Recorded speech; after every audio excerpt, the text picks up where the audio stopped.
क्या आपने कभी सोचा है, मरने के बाद आत्मा कहाँ जाती है? क्या आत्मा बस हवा में विलीन हो जाती है? क्या स्वर्ग और नरक सिर्फ कल्पना है या कोई दिव्य सत्य भी है?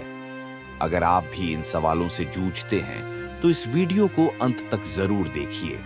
और अगर आप सनातन धर्म में आस्था रखते हैं, तो इस वीडियो को शेयर करें और कमेंट में जय श्री राम जरूर लिखें, क्योंकि आज हम जानेंगे गरुड़ पुराण, वेद और उपनिषदों के अनुसार आत्मा की रहस्यमयी यात्रा। मृत्यु एक ऐसा क्षण है जिसे कोई नहीं टाल सकता। शरीर धीरे धीरे शांत हो जाता है, धड़कनें रुक जाती हैं, लेकिन आत्मा शरीर को छोड़कर निकल जाती है। गरुड़ पुराण में बताया गया है कि मृत्यु के बाद आत्मा कुछ समय तक वहीं रहती है, अपने शरीर, परिजनों और वातावरण को देखती है। वो देखती है कि लोग उसके शरीर पर रो रहे हैं, अंतिम संस्कार की तैयारी हो रही है। उस आत्मा के लिए ये समय सबसे दर्दनाक होता है, क्योंकि उसे अपनी मृत्यु का पूरा अनुभव हो रहा होता है। मृत्यु के तुरंत बाद गरुड़ पुराण के अनुसार यमदूत आत्मा को लेने आते हैं। ये यमदूत काले वस्त्रों में, हाथों में रस्सियां और गदा लिए हुए आत्मा को यमराज के द्वार तक ले जाते हैं। यात्रा सरल नहीं होती। आत्मा को 13 दिन तक एक यात्रा से गुजरना पड़ता है, जिसे प्रेत यात्रा कहा जाता है। इस दौरान आत्मा को अपने अच्छे और बुरे कर्मों का फल अनुभव होने लगता है।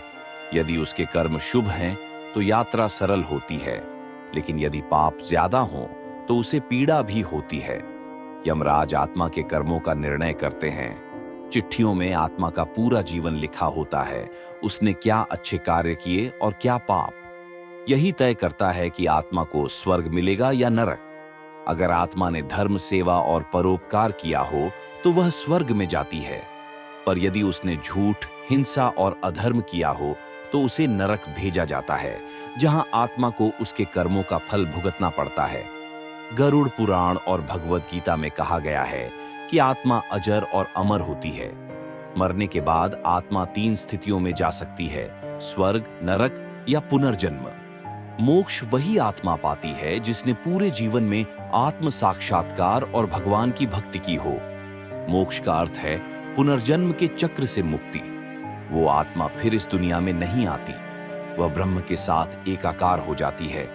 तो दोस्तों, अब आपको पता चल गया होगा कि आत्मा का सफर कितना रहस्यमय और गंभीर होता है। हमारे कर्म ही तय करते हैं कि मृत्यु के बाद हमारा क्या होगा। इसलिए हर पल शुभ और सत्कर्म करते रहें। अगर आपको ये जानकारी उपयोगी लगी हो, तो वीडियो को अभी शेयर करें और कमेंट में जरूर लिखें जय श्री राम, क्योंकि ये नाम ही अंत समय में आत्मा का सहारा बनते हैं।